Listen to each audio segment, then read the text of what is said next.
वंदे मातरम। आप देख रहे हैं today Delhi news. Today Delhi news में आप सभी दर्शकों का स्वागत है।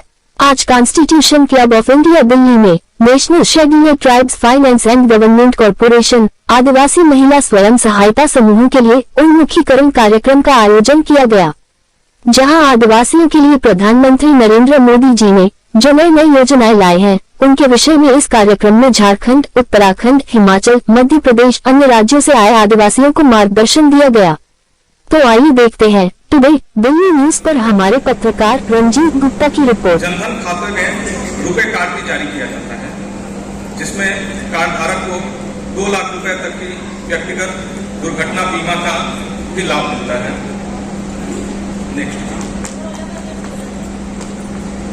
अन्यथा पासपोर्ट, ड्राइविंग लाइसेंस, मतदाता पहचान पत्र, नरेगा जॉब कार्ड, राष्ट्रीय जनसंख्या रजिस्टर द्वारा जारी पत्र के जरिए खाता खोला जा सकता है। यदि इन दस्तावेजों में से कोई भी दस्तावेज नहीं है तो भी ग्राहक एक घोषणा पत्र देकर खाता खुलवा सकते हैं, किंतु 6 माह के भीतर उपरोक्त दस्तावेजों में से कोई एक दस्तावेज बैंक में जमा करना होगा। 18 से 50 वर्ष तक के व्यक्ति जुड़ सकते हैं। इसके लिए बैंक खाता की आवश्यकता होती है। अगर किसी के पास खाता नहीं है तो वो नया खाता भी खोलकर योजना से जुड़ सकता है। इस योजना के तहत बीमाकृत व्यक्ति का किसी भी कारण मृत्यु होने पर उसके नॉमिनी को 2 लाख रुपए बीमा की राशि मिलती है। यह 436 रुपए वार्षिक प्रीमियम राशि पर उपलब्ध है, जो 1 जून से 31 मई तक 1 वर्ष की अवधि के लिए है। इसमें ऑटो डेबिट के माध्यम से मई माह में प्रति वर्ष नवीनीकरण होता है।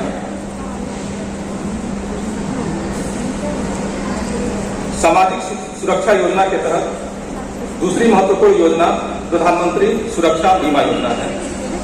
यह बीमा 20 रुपए के वार्षिक प्रीमियम पर उपलब्ध है।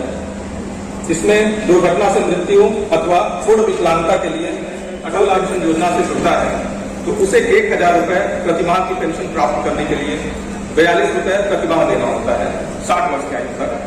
इसी प्रकार 2000 रुपए के पेंशन के लिए 84 रुपए, 3000 के लिए 126 रुपए, 4000 के लिए 168 रुपए और 5000 रुपए पेंशन प्रतिमाह पाने के लिए प्रतिमाह 210 रुपए का अंशदान देना होता है। इस योजना में अंशदाता की मृत्यु होने पर अंशदाता के पति अथवा पत्नी चाहे तो इस योजना के अंतर्गत पेंशन के लाभ को जारी रख सकते हैं या चाहे तो कुल कार्पस राशि को वापस भी ले सकते हैं। यदि पति पत्नी दोनों की मृत्यु हो जाती है तो नॉमिनी को, अगर उसने 1000 पेंशन स्कीम को चुना है तो उसे पति पत्नी दोनों की मृत्यु होने के बाद नॉमिनी को 1,70,000 रुपए मिलते हैं। 2000 पेंशन योजना में 3,40,000 रुपए मिलते हैं। 3000 के पेंशन योजना में 5,10,000 रुपए मिलते हैं। 4000 के पेंशन योजना में 6,80,000 मिलते हैं। इसी प्रकार 5000 के पेंशन योजना में 8,50,000 के कार्पस फंड की वापसी होती है।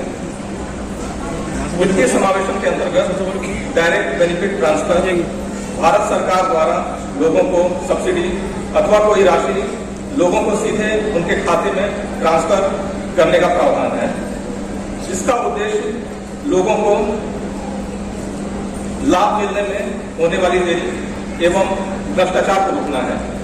यदि कोई भी सब्सिडी या लाभ लोगों को उनके बैंक खाते में सीधे मिलेगा तो इसमें किसी भी मध्यस्थ की भूमिका समाप्त हो जाएगी और भ्रष्टाचार में कमी आएगी। का महत्वपूर्ण उदाहरण है पीएम किसान योजना, जिसमें किसानों को सरकार द्वारा 6,000 रुपए प्रतिवर्ष सीधे उनके खाते में राशि दी जाती है। इसके अलावा गैस सिलेंडर पर मिलने वाली सब्सिडी सीधे उपभोक्ताओं के खाते में जाती है। अभी तक हमने वित्तीय समावेशन के अंतर्गत सरकार द्वारा प्रदान की जाने वाली जनधन खाता, सामाजिक सुरक्षा एवं डायरेक्ट बेनिफिट ट्रांसफर का जाना। अब हम उन 2 महत्वपूर्ण ऋण योजनाओं के बारे में जानेंगे जिसमें लोगों को अपने रोजगार की शुरुआत करने अथवा बढ़ाने या खेती में होने वाले खर्च को पूरा करने के लिए ऋण मिलता है। प्रधानमंत्री मुद्रा योजना के अंतर्गत कार्यकारी पूंजी और मियादी ऋण की सुविधा मिलती है। कार्यकारी पूंजी यानी दिन प्रतिदिन के खर्चे लेन देन के लिए आवश्यक राशि एवं मियादी खर्च ऋण मतलब कोई मशीन या फर्नीचर के लिए मिलने वाला ऋण। यह ऋण कोई भी नया व्यवसाय शुरू करने, कोई व्यवसाय पहले से चल रहा है उसे बढ़ाने के लिए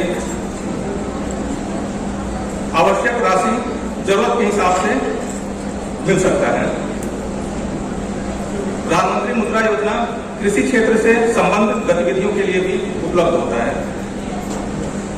इसमें सबसे महत्वपूर्ण लाभ यह है कि 10 लाख रुपए तक के ऋण के लिए किसी भी सिक्योरिटी की बैंक में जमा करने की आवश्यकता नहीं होती है। भारत सरकार ने किसानों को उनके खेती के व्यय खर्चों को पूरा करने के लिए समय पर और पर्याप्त ऋण प्रदान करने के लिए किसान क्रेडिट कार्ड की योजना को लाया गया है। खेती के खर्चों में कुछ आकस्मिक खर्च हो सकते हैं या फिर खेती से संबंधित कोई मशीनरी खरीदने का खर्च। किसान क्रेडिट कार्ड एक तरह का परिक्रामी नगद ऋण खाता होता है, यानी जब पैसे की आवश्यकता हो तो पैसा निकालें, जब फसल बेचकर आय आए तो फिर खाते में जमा कर दें और यह प्रक्रिया चलती रहती है। किसान क्रेडिट कार्ड में प्रति वर्ष ऋण सीमा में 10% की वृद्धि होती है और समय पर ऋण अदायगी करने पर 3% ब्याज की सहायता भी सरकार द्वारा प्रदान की जाती है। ऋण की मात्रा फसल पैटर्न, जोत अथवा खेत के आकार एवं वित्त की मात्रा स्केल ऑफ फाइनेंस पर निर्भर करता है। इसी के साथ मैं वित्तीय समावेशन के इस प्रस्तुतिकरण को विराम देता हूँ। जनजातीय कार्य मंत्रालय मेरे साथ जुड़े हुए मेरे कुलीग सहउद्यमी ऑफिसर्स, हमारे यहाँ NSTFDC से, EMRS से, SBI से, NHE से, कई एजेंसी से आए हुए अक्सर जो है हम देखते हैं कि बहुत आगे बढ़ते हुए बच्चे के लिए, नौकरी करने वाले के लिए, काम करने वाले के लिए, हर एक को जो है स्वास्थ्य अगर अच्छा नहीं है, कुपोषण है, तो उस तरह का एक उत्साहपूर्ण जिंदगी जी नहीं पाते हैं। तो उसके लिए जो है मैं इस मंच के माध्यम से सबसे ये आग्रह करना चाहूंगी कि हम सब लोग, हम हैं जो महिलाएं, वो पोषण के बारे में बहुत ज्यादा जो है अपने बच्चों का, अपने बच्चों का, परिवार का, सबका जो है हम ख्याल रखने वाले हैं। और इस ख्याल करते करते हम कुछ चीजों पर ध्यान दें, ये मेरा आग्रह है। क्या ध्यान दें? हमारा बच्चा जो है उसका वेट उसके हाइट के हिसाब से, उसका वजन उसकी ऊंचाई के हिसाब से है या नहीं, उसका वजन और ऊंचाई क्या उसकी उम्र के लिए जिस तरह होना है वो है या नहीं।